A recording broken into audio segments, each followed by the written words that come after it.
Be ready on the benches. Protect that red line. Make it hard. Near the end of my career, I ended up being captains of the minor league team for the Winnipeg Jets and became a player assistant coach in the minors. John Ferguson Sr. at the time, he and I had a conversation when I was about 27 years old, and we talked about after my playing career, get into coaching. The love of the game drove me to play and also has kept me in the game, and it's the love of coaching that has kept me around this long, but it's all I ever wanted to do. I like your practices the last couple days. You're moving better, you're just a little quicker. Everything's a little quicker. Yeah. Just any practice, move it quick, move it, move it, move it. But you've been, last 2 days been really good. I think in today's NHL, communication is far more important than it used to be. Teaching the game is far more important than it used to be. The young players coming into our league are not spending a couple of years in the minors to figure out their role, figure out how to play in the pros. Again, when you're talking a lot to your players and some of them aren't playing as much as they want to play, they're not always hearing what they want to hear, but you can never be afraid to have those conversations. It's better to get everything out on the table, to eliminate that gray area, and it all comes through your ability to communicate with your players. You can't always make a play here, but you can always move that puck in a quiet area where we can get it back. Yeah. Especially with your speed.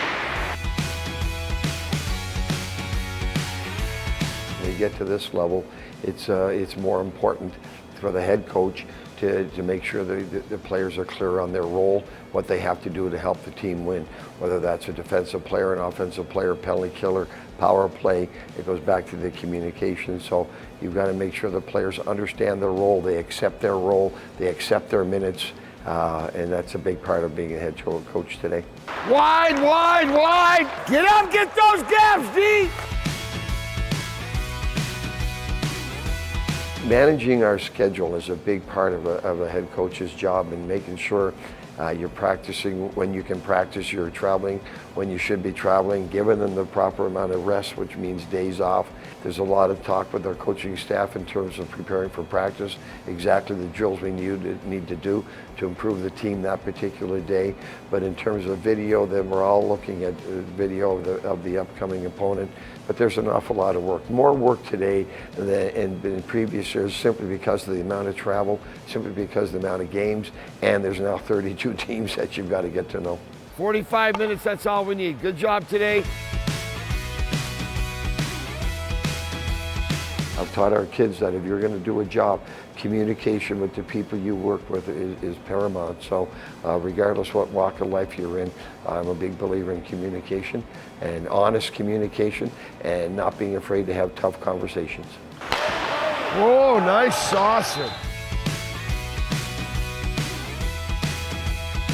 Be ready to work, be ready to be ready for the unexpected, because there's always something coming up. So it's a tough job, and you have to have a true passion for this game to get into coaching, and a real love of the game, so that all these things that come up, it doesn't deter you from your main objective, which is to get the team as well prepared and get them ready to playing as well as they possibly can. But if you want to get into coaching, you better be ready to put in long hours. The best way to have that, to deal with all that, is to have a true love and passion for the game.